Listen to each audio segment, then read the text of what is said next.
النابل اللي فاهم كويس قوي هو بيعمل ايه، لابد ان نقتدي بيه، لابد ان يكون لنا دور هام جدا في العمل. لابد كل يوم وانا قايم اقول ايه هعمله فيه، لان ما عملتش حاجه جديده يبقى انا ما عملتش شيء يضاف لرصيدي، لان التاريخ ما بيسجلش من الانسان الا افضل الاشياء التي يقوم بعملها.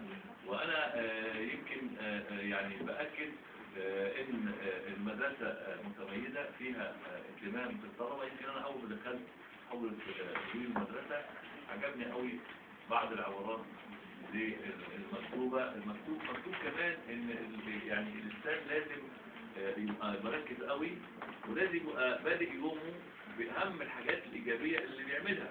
فانا بشكر بالفعل الاخصائيين النفسيين والاجتماعيين في المدرسه، ليهم دور جميل جدا، دور متميز.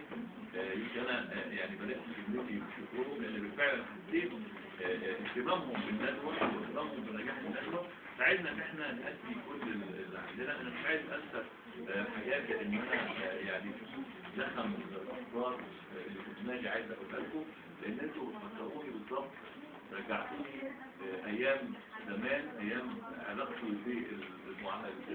بالمعلمين اللي كانوا ليا.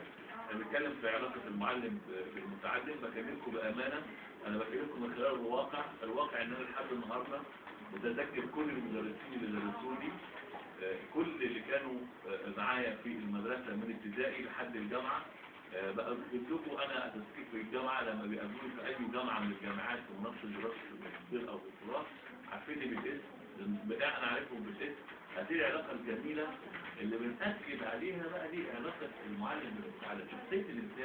شخصيه الانسان لما يحس بالاخر، يحس باحترام ثقافه الاخر، يحس باي جهد بيقدمه الاخر، شيء جميل جدا. كلنا في الدنيا الانسان يعني الانسان اجتماعي بالطبع، الانسان مش هيعيش منعزل، لازم يعيش بالاخرين. وده بيأكد لنا بقى دور وقيمه العلم وقيمه العلاقه بين المعلم والمتعلم. مش عايز برضو انسى اكد لكم ان المساله تبدا من البيت، تبدا من الاسره اللي انا قاعد فيها. علاقتي بالاب والام، العلاقه دي علاقه قويه جدا، علاقه ما حدش ينسى احترام الوالدين، لان هم طبعا اللي من خلالهم بنستقي كل القيم الجميله، القيم اللي احنا بنسعى اليها وبنتعلمها. انا بقول لكم لحد النهارده احنا بنعيش بهذه القيم. احنا في مصر محتاجين بالتاكيد نرجع، محتاجين ما نشوفش المظاهر اللي بنشوفها، الاعتداء على المرافق الخاصه بالدوله، الاعتداء على ممتلكات الدولة. الأكل بقى شيء سهل جدا، وده مش شيلتنا أبدا. مصر طول عمرها معروفة بالأمن والأمان، مصر من الدول اللي فعلا مشهود بها. العلاقة الجميلة بيننا كمواطنين، حقيقة أنا بكلمكم من قلب، إن أنا بحس جدا دايما الدفعات اللي بتترجم من خلال الأحداث هي اللي بتقوي المفاهيم، بتقوي المعاني، بتأكد ان احنا بالفعل ماشيين على الطريق الصح ولا مش ماشيين.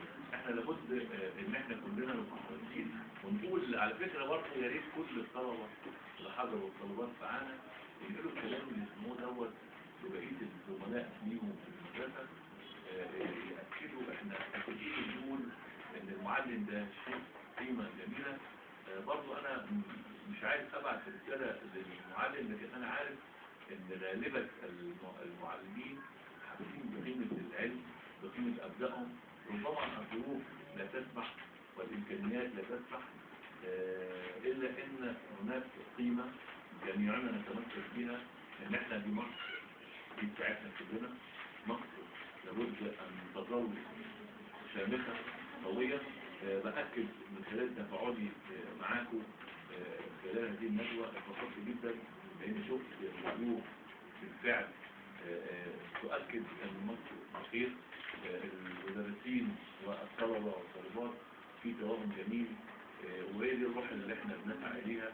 اتمنى ان كل الطلبه في مصر يحظوا هذا الحل.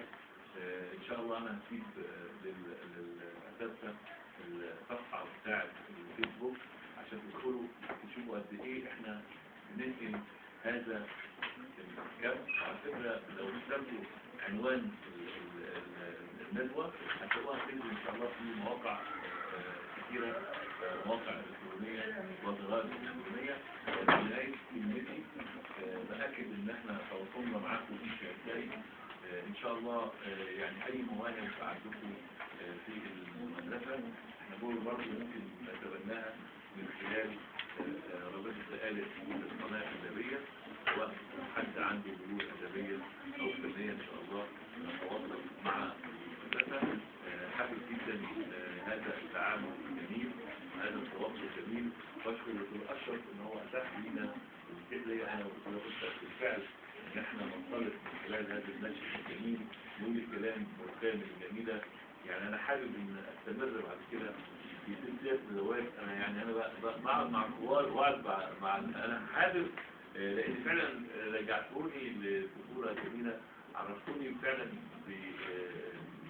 بناس مهتمة بعملها. أنا برضو بسجل تاني شكري لكل اللي جم النهارده حضروا الندوة، ساهموا في التصوير وساهموا سواء في الصور أو بالفيديو ينجحوا الندوة. أنا بقول لهم إن شاء الله هنتواصل معاكم، وفي تواصل جميل جدا. يا ريت تبعتوا لي كل الأنشطة اللي بتعملوها، أقول لكم وسائل الاتصال بيا تبقى سهلة جدا بإذن الله. أنا شاكر فعلا مفهوم. أنا برضو عايز أتأكد إن الإنسان في ذاته، الإنسان بطبيعته شيء جميل. الإنسان لما يطلع أفضل ما في النفس الإنسانية سهل جدا إن يصل للآخرين. صدقوني المسألة مسألة نوايا ومقاصد. لو الإنسان كل عمل بيبدأ خالص بالله بنية ومقصد، صدقوني ممكن تحكم على إنسان تحكم غلط.